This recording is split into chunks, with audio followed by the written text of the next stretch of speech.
Le professeur Suleiman commet un ouvrage sur la coopération entre le Cameroun et l'OCI. Le 22 août 2024, le dit ouvrage a fait l'objet d'une dédicace dans un hôtel de la capitale camerounaise. C'était l'occasion pour l'auteur de revenir sur les motivations de cette œuvre littéraire. Cela fait 50 ans. 50 ans pour s'arrêter un tout petit peu et analyser cette coopération, notamment en mettant l'accent sur les acquis, les points positifs et bien évidemment en relevant les points à améliorer. C'est une coopération dynamique, une coopération basée sur le modèle gagnant-gagnant. Et aujourd'hui, si nous prenons le cas de la Banque islamique de développement, le portefeuille actif avoisine les 600 milliards de francs CFA qui sont injectés dans les transports, la communication, l'agriculture, le social et l'énergie. Mais c'est une coopération qu'on peut aussi améliorer en insistant sur les fonds de contrepartie, en supprimant les lourdeurs administratives, en ratifiant certains traités et en donnant bien sûr une impulsion au sommet. Aujourd'hui, le Cameroun s'apprête à accueillir la conférence des ministres des Affaires étrangères. Pourquoi est-ce que le Cameroun ne pourrait pas dans l'avenir accueillir le sommet islamique qui est l'instance suprême de l'OCI? Le Cameroun et l'Organisation de la coopération islamique, radioscopie d'une coopération stratégique. Voilà donc le titre de cet opus qui permet ainsi de reparcourir la longue et riche coopération qui lie donc le Cameroun à cette organisation internationale avec à la clé des faits palpables et marquants.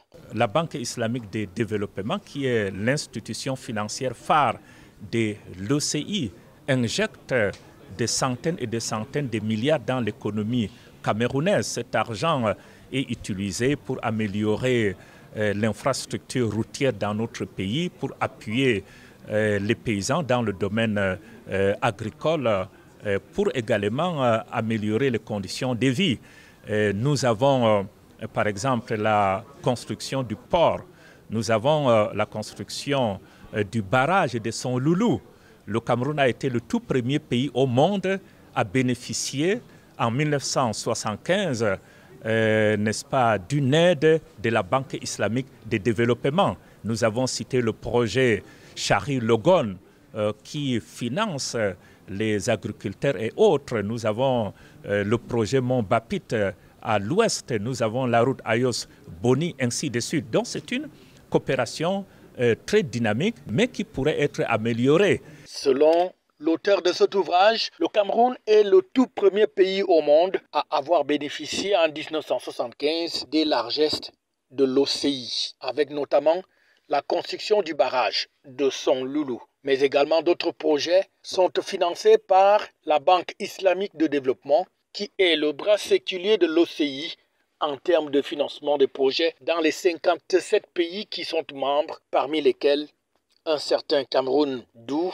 l'appréciation qui est donc faite par le coordonnateur du SIDIMUC, qui était également présent à la dédicace et qui dit avoir mis en contact l'auteur et le secrétaire général de l'OCI. J'accueille ce livre avec beaucoup de plaisir.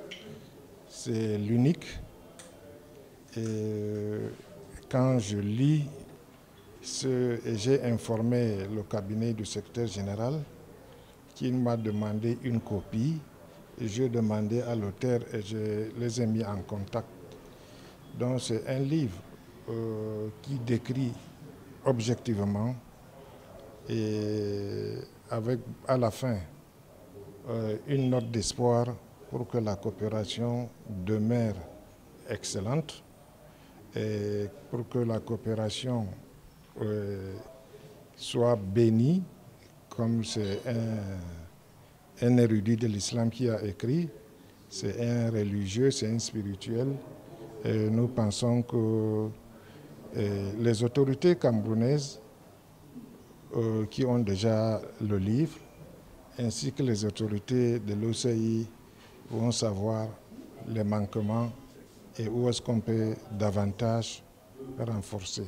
Il s'agit donc d'un ouvrage qui s'inscrit dans le sillage de l'organisation par le Cameroun dans les prochains jours de la conférence des ministres de l'OCI qui va se tenir donc à Yaoundé, capitale politique du Cameroun. Un événement qui pourra donc ainsi permettre à cet ouvrage d'avoir encore plus de visibilité. FH News, votre télévision.